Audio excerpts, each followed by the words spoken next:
అది కిష్టారం సార్, అది అంబేద్కర్ నగరం. అది వ్యవసాయం చేస్తానండి. నేను వ్యవసాయం చేస్తుంటే 6 ఎకరాలు కౌలు తీసుకున్నాను. అప్పులైనాయి. అప్పులైతే వాళ్ళు అడుగుతుంటే అమ్మాయి బంగారం పెట్టి డబ్బులు తెచ్చి అప్పు తీర్చుకున్నానని ఇచ్చింది. ఆ బంగారం తీసుకొని సొత్తుపల్లి వచ్చా. జీసీపీ బ్యాంకు దగ్గర తీసుకొని బయటకు వస్తున్నాను. 67,000 తీసుకొని బయటకు వస్తుంటే అటు నుంచి ఒక అతను మార్చులు వచ్చినట్టుగా బండి దగ్గర తీసుకొచ్చి మార్చులు వచ్చినట్టు పడిపోతున్నాడు. మళ్ళీ ఇంకా డొంకలో నుంచి ఇంకొక అతను వచ్చాడు. వాడికి మార్చులు ఉండి పడిపోతుండు కొద్దిగా రాయి అంటే ఉరికి అమాంతంగా బండి పెడితే ఆ బండి లెగనీయట్లేదు. ఇంకొకటి వచ్చాడు, ఇద్దరు వేసుకొని బండి వేసుకున్నాడు. ఆడు అటు పట్టిండు, మేమిద్దరం ఇటు పట్టినాం. ఆడు డబ్బులు వేసుకొని ఆడు బండి లెగనీయట్లేదు, కింద బండి ఇట్లేదు.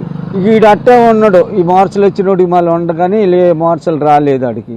ఇక మళ్ళీ నాతోని కాపాడమన్నాడు. జేబులో డబ్బులు అమాంతంగా పెట్టినప్పుడు ఈ వంగున్నప్పుడు ఆనలేదు. డబ్బులు కట్ట తీసేసుకుంటా 67,000. మరి పశువులు అమ్మితే ఒక 4,000 వచ్చినాయి. ఎరువు అమ్ముకుంటే అవి కలిపి జేబులో పెట్టుకున్నాక వచ్చినాక వీళ్ళు లెగిస్తే బండి జేబులో డబ్బులు బరువు తక్కువ బండి పట్టుకుంటే లాగాంచి లాక్కుపోయాక పోలీస్ స్టేషన్ కాడికి కంప్లైంట్ రాసి తీసుకొని వచ్చి ఇచ్చినాక ఎంత రేపు రా అన్నారు. రేపు వచ్చినాక కూడా మరి సార్ జాతర పోయారు లేరు అని 2 రోజులు 3 రోజులు తిప్పించారు.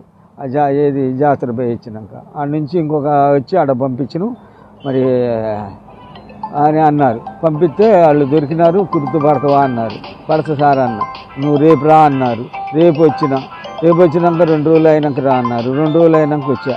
మళ్ళీ వచ్చే వారం రా అన్నారు. మళ్ళీ వచ్చే వారం వచ్చా.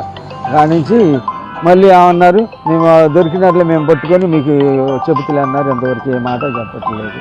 వస్తున్నా తిరిగిపోతున్నా, మేము ఫోన్ చేసి చెబుతాంలే పట్టుకుంటే అంటున్నారు.